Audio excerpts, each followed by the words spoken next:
ഇന്നത്തെ എൻ്റെ വ്ളോഗിലേക്ക് എല്ലാവർക്കും സ്വാഗതം. ഞാൻ ഉണ്ടാക്കുന്നത് വൈതലം കൊണ്ടൊരു അമ്മൂസാണ്. അത് നമ്മൾ വെള്ളക്കടല കൊണ്ട് നമ്മൾ അമ്മൂസ് ഉണ്ടാക്കില്ല. എന്ന മാതിരി തന്നെ ഇത് എള്ള് നന്നായിട്ട് വറുത്ത് കോരിയെടുക്കുക. നന്നായി ചോപ്പിച്ച് ഒരു വറുക്കുക. നല്ല ചെറിയ തീയിലിട്ടിട്ട് എന്നിട്ട് വറുത്ത് കോരി എടുത്തേക്കുക. എന്നതിന് ശേഷം അത് നന്നായി മിക്സിയിലിട്ട് നന്നായിട്ട് അരച്ചെടുക്കുക. അതിലേക്ക് വേണ്ട സാധനങ്ങൾ എന്തൊക്കെയാണ്? നമുക്ക് 2 വെളുത്തുള്ളി, നമ്മൾ എത്ര എടുക്കുന്നത് വെച്ചാൽ അത്ര 2 വെളുത്തുള്ളി, പിന്നെ ഇത്തിരി ചെറുനാരങ്ങൻ്റെ നീര്, പിന്നെ അതിലേക്കൊരു ഒലിവ് ഓയിൽ, എനിക്ക് കുറവുണ്ടെങ്കിൽ വീണ്ടും ഇട്ട് കൊടുക്കണം കേട്ടോ. പിന്നെ തൈര് ഒക്കെ നമ്മൾ അരച്ചതിന് ശേഷം നമുക്ക് മനസ്സിലുള്ളൂ. ഉപ്പിട്ട് കൊടുക്കുക. എന്നതിന് ശേഷം ഇനി കുറഞ്ഞ് കഴിഞ്ഞാൽ പിന്നെ ഒരു ചൂട് ഒലിവ് ഓയിൽ ഒഴിച്ച് കൊടുക്കുക. ഒലിവ് ഓയിൽ ഒഴിച്ചതിന് ശേഷം പിന്നെ ഒന്നും കൂടെ അരച്ചെടുത്ത് വെക്കുക. പോരാന്ന് കണ്ടാൽ വീണ്ടും ഉപ്പും പുളിയൊക്കെ ഉണ്ടോ നോക്കുക. എന്നതിന് ശേഷം തൈര് ഒഴിച്ച് കൊടുക്കുക. തൈര് ഒഴിച്ചിട്ട് ഒന്നും കൂടെ മിക്സിയിലിട്ട് നന്നായിട്ട് അരച്ചെടുക്കുക. അപ്പോൾ നന്നായിട്ട് ക്രീം പോലായി. പിന്നെ എന്നതിന് ശേഷം അതവിടെ എടുത്ത് വെച്ചിട്ട് പിന്നെ നമ്മൾ ചിക്കന് നമ്മൾ ഇതുണ്ടല്ലോ, എന്താ പറയുക, വഴുതനങ്ങ ചുടാൻ വെക്കുക. വഴുതനങ്ങ എങ്ങനെ ചുടൽ? വഴുതനങ്ങൻ്റെ ഉള്ളിൽ ഫുള്ളും കീറിങ്ങാണ്ട് നമ്മൾ വെളുത്തുള്ളി ഉണ്ടല്ലോ, ആ വെളുത്തുള്ളിയൊക്കെ നിറച്ച് വെക്കുക. നിറച്ചിട്ട് ചെറിയ കുഞ്ഞ് തേയില ഫ്രൈ പാനിൽ വെച്ചിട്ട് തിരിച്ച് മറിച്ച് ചൂടാക്കുക. നമ്മൾ ഈ ഒഴിവാക്കിയ ഫ്രൈ പാനൊക്കെ ഉണ്ടല്ലോ, അങ്ങനത്തെ ഫ്രൈ പാൻ എടുത്താൽ മതിട്ടാ.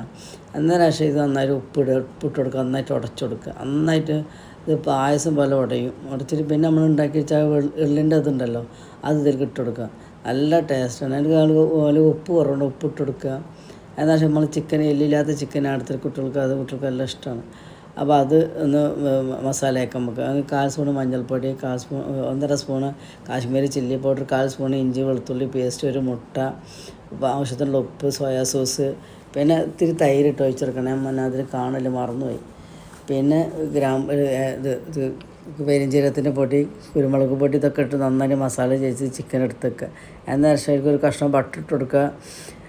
ഓയിൽ ഒഴിച്ച് കൊടുക്കുക. വറുത്ത് കോരിയെടുക്കുക. എന്നാൽ ശേഷം നമ്മൾ ഈ അമ്മൂസ് ഉണ്ടാക്കിയിട്ടുണ്ടല്ലോ, അതിലേക്ക് ഇത്തിരി ഉപ്പിൻ്റെ പുളി കുറവുണ്ട്. അപ്പോൾ ചെറുനാരങ്ങ ഗ്ലാസ് കൂടെ ഒഴിച്ച് കൊടുക്കുക.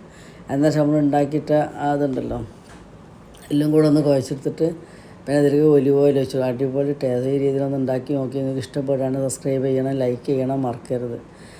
പിന്നെ കുബൂസിൽക്ക്, ചപ്പാത്തിൽക്ക്, ചോറിൽക്കും രസമുണ്ട്. നല്ല ടേസ്റ്റുണ്ട്. കുട്ടികൾക്കൊക്കെ നല്ല ഇഷ്ടമാണ്. കുട്ടികൾക്ക് സ്കൂൾക്ക് കൊണ്ടുവിടാനും കൊടുത്തയക്കാനൊക്കെ നല്ല സാധനമാണ്. എളുപ്പമാണ്, അധികം പണിയൊന്നുമില്ല. ഇത് വേഗം വൈകുന്നേരം കണ്ടെന്നാൽ ഒന്ന് ചുട്ടെടുത്താൽ മതി. പിന്നെ അത് നന്നായിട്ട് അരച്ചെടുക്കുക.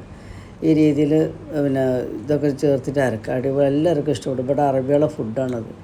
അടിപൊളി ടേസ്റ്റ്. നമുക്കിത് മലയാളികൾക്കൊക്കെ ഇഷ്ടപ്പെടുമല്ലോ.